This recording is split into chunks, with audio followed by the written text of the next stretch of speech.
Servus Leute und willkommen zurück zu einem weiteren Battlefield 2042 Video und wie immer vielen Dank, dass ihr wieder mit am Start seid. Heute möchte ich ein letztes Mal mit euch über den vorgestellten neuen Modus Hazard Zone sprechen und insbesondere, warum der Modus bereits jetzt ein Riesenproblem hat und damit vielleicht schon zum Scheitern verurteilt ist. Wenn euch das Video gefallen hat, smasht gerne den Like-Button raus und packt mir eure Meinung in die Kommentare.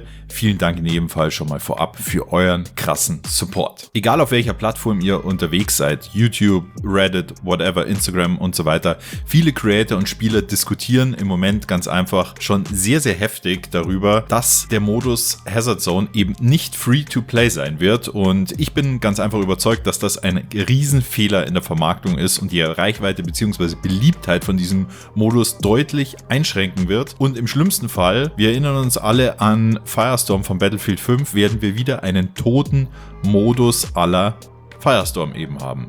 Hazard Zone zeichnet sich ja insbesondere dadurch aus, dass Satelliten vom Himmel stürzen, die darin befindlichen Datenträger muss man einsammeln, die müssen geborgen werden, die müssen aus der Gefahrenzone verbracht werden. Die Aufgaben, die schließt man alles als Squad ab aber gerade im Endgame ist es so, dass bei einem Unwettersturm die Karte wie in einem Battle Royale Modus künstlich verengt wird und am Ende des Tages geht es darum, dass es ein Squad rausschafft.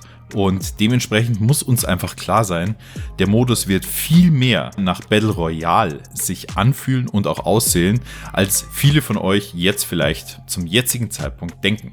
Ob uns das jetzt gefällt oder nicht, Battle Royale ist mit Abstand der beliebteste Modus im Moment auf dem FPS-Markt und das muss uns einfach ganz, ganz klar sein. Der klassische Battlefield-Spieler, der wird diesen Modus ja vielleicht mal am Rande austesten, aber wir warten ja alle auf den Portal-Modus, wir warten auf den regulären Conquest-Modus, Durchbruch, alles andere, was damit in Verbindung steht. Also diese Sandbox-Experience ist das, was die Franchise-Fans ganz einfach antreibt, beziehungsweise das wollen sie sehen. Und dieser neue Modus, Hazard Zone, der nur durch den Erwerb des Main Games gespielt werden kann, da wird es ganz einfach an der breiten Masse fehlen, die eben sowieso von diesen riesen Modi und Karten vom Battlefield abgeschreckt sind und sich gar nicht so drauf einlassen wollen, beziehungsweise die das Franchise lieben, werden eher auf die klassischen Modi eben aufspringen. Und jetzt denken wir einfach mal nochmal an Firestorm aus Battlefield 5 zurück. Der Modus wäre mit Sicherheit wesentlich erfolgreicher und auch länger gespielt worden, wenn es Free-to-Play gewesen wäre. Aber wir wissen alle, war nicht der Fall und der Modus war innerhalb von Wochen bereits tot. Ich habe das Ganze wirklich sehr bedauert, weil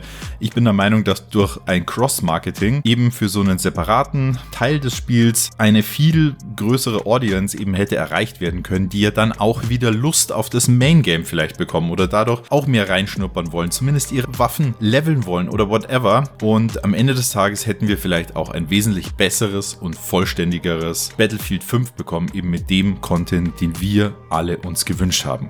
Klar, das ist jetzt auf der einen Seite natürlich viel in die Glaskugel geschaut, aber ich denke, ihr wisst, auf was ich da hinaus möchte und das sind eben die massiven Befürchtungen, die ich jetzt zu Hazard Zone habe, weil es werden die neuen Spieler fehlen und kein Mensch wird sich das Spiel nur für Hazard Zone Minimum 70 € ausgeben, schon gar nicht 100 oder 120. Plus nochmal Battle Pass dazu und so weiter und so fort. Schon allein deswegen, weil die Konkurrenz, wir wissen es alle, ist groß. EA hat hausintern die eigene Lösung Apex Legends. Ja, es gibt immer noch Warzone. Und egal wie scheiße COD Vanguard werden wird, die Integration der Waffen und so weiter, neue Map, da kommt auch wieder richtig viel Content. Gratis, nochmal, gratis. Man muss nicht 70 € dafür ausgeben, man bekommt es gratis. Und deswegen bleibe ich dabei, ich habe da massive Bedenken. Könnt mir ja gerne an der Stelle mal eure Meinung dazu in die Kommentare packen. In Summe fällt mein Fazit einmal mehr so aus, dass bereits jetzt sehr viel verschenktes Potenzial vorhanden ist, beziehungsweise die Erinnerungen an Battlefield 5 werden für mich persönlich immer deutlicher.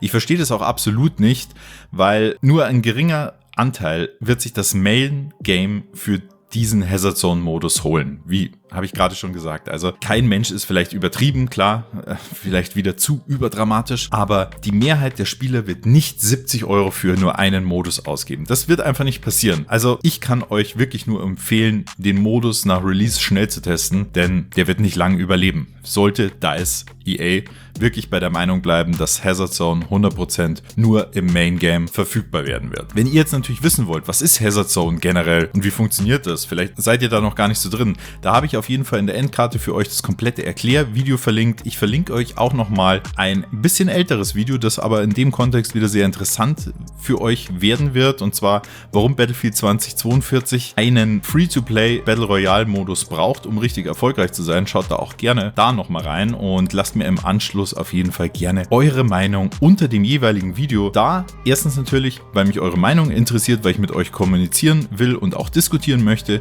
und zweitens Comment, Likes, ihr wisst ja, Watchtime. Das hilft dem Kanal und ganz einfach meinem Projekt diesbezüglich, würde mich wirklich sehr freuen und mich natürlich auch extrem supporten.